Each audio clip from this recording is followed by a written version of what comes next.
everyone, welcome to this special video of Shay Noel Design. I just recently moved into a brand new house about a few months ago, so for the next few weeks, I'll be working on several projects to really make this place feel like a home. To be honest, I feel like I've been very fortunate during these unfortunate times to even make this first step in my life, but I've worked hard and so has my husband Jimmy, so now we felt as though this was our time to take our next step in life as adults, which is homeowners. So today we are going to tackle the secondary bedroom at the front of our house, and I decided to make it the most neutral color scheme I know. Pink. All jokes aside, I really wanted to bring what I called the pink room from where I lived before, which was my parents' house, as my office/guest room, since the other bedroom is currently Jimmy's studio and the game room is it's a work in progress. In preparation of doing any of my home renovations or little home makeovers, I like to really draw out room layouts. Now, I'm not saying I'm a bad drawer, but sometimes my dimensions are way off. I know when I try to discuss things with my husband or with anyone else, it helps to have that visual representation. However, like I said, I'm not an artist. So I'm going to first draw the wall. So what I'm using currently right now is the Pages app. What I do is kind of create a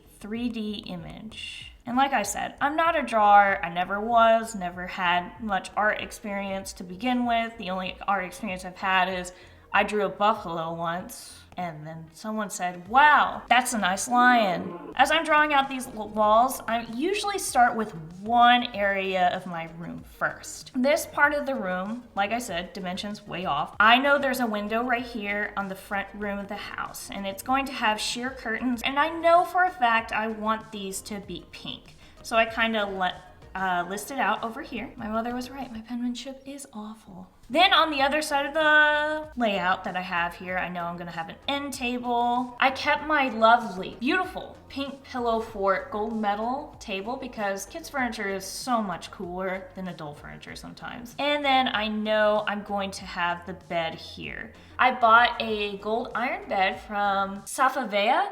I'm not sure if they sell these pieces anymore, but I got it last year for $250, $300 US. I like the almost art deco design to it. It feels clean, modern, it didn't cost too much, and since I just took my queen size mattress and box spring with me, it was not too expensive. The bedding that I chose, strangely enough, was at a home goods store, which is one of my favorite places to look for room pieces and decor that are pretty relatively cheap. So we have the bed right about here. And then I know I'm gonna have another end table about right here. So I have my closet, I have the end table, I have the bed. It looks like an art piece I'd put in the Louvre, I know. I have these beautiful painting pop art pieces that I'm gonna put here are these amazing mid-century modern movie posters of my favorite, well, lack of a better term, chick flick movies. I currently have Sleepless in Seattle, Clueless, Mean Girls, and of course, Legally Blonde. Their design is so beautiful and simplistic, and they look just too cute. So I have my nice bed. I know I'm gonna have a bunch of pillows about the bed. I have these kind of like throws or foot blankets on the end. And there's my lamp. I'm gonna have a lamp here.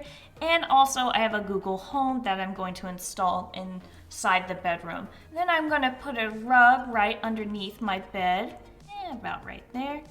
And that's where I'm going to lay that out. In the future, I want to put a design here, but I'm just going to put a question mark on what design feature I want to put there later on. I didn't want to repeat the same pink wall I had created in the original. I decided that my office needed a more mature facelift. Instead, I focused on a color theme that consists of pink, gold, and white. Reason was, honestly, I think there's a lot of extra pink in the room itself. And I don't want my room to go from Pink Haven to Professor Umbridge's office. And for now, I have elected to not paint the pink room. And so this is going to be the opposite side of the room that I have. So the other one is if you open the door, you come in, oh, here's a bed, here's a nightstand, here's the curtains and everything.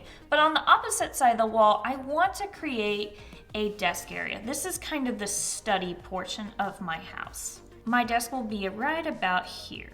I did splurge here on this piece. It's the Rosalie desk from Joybird. It retails for about $1,400 US. It's more for someone that wants a minimal look in their desk. If you're looking for something with storage in it, like drawers or filing cabinets, this isn't it. It sports like an A-frame gold leg and a marble top. And then what I wanna do is I'm gonna also put my monitor right here.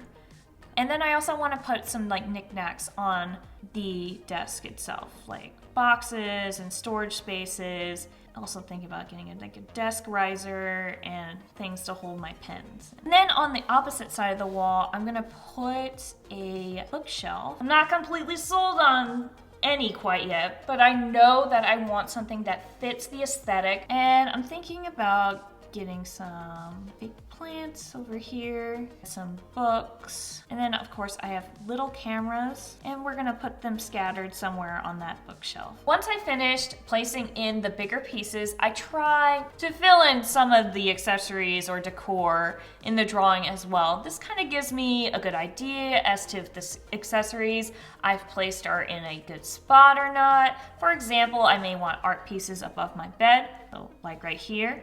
Like when I put the design feature right here, oh, I erased it. For example, design feature, and I can put like paintings above my head, or I can have like a neon sign somewhere. That's where this planning process comes in handy. You need to be able to visualize your surroundings and be able to make those decisions on your own. You will also need to be able to put in more necessary pieces such as curtains as well, because they're just as important as everything else. And once you've finished all of that, voila, you have an at least distinguishable room design that can help you visualize your room better. But I am not completely done yet because I am still waiting for a couple of things. I want to actually become organized because as nice as some of my room footages are, I'm not the neatest person in the room. I kind of have a tendency of leaving things down on a counter and later frantically searching for the items later in a panic state. I also am looking to replace one of my favorite pieces in the room, which is this beautiful pink and gold bench that I used as like a seat or a decorative piece, but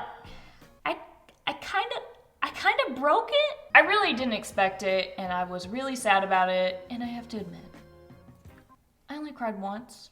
So it's okay. But I've been looking at others, so hopefully I can get a new one soon because I really want that. I still have a lot of work to do with this room and other rooms in the house, but this is an amazing first step. If you're interested in watching more or would like to follow me on my amateur design journey, please feel free to subscribe, comment, and like this video.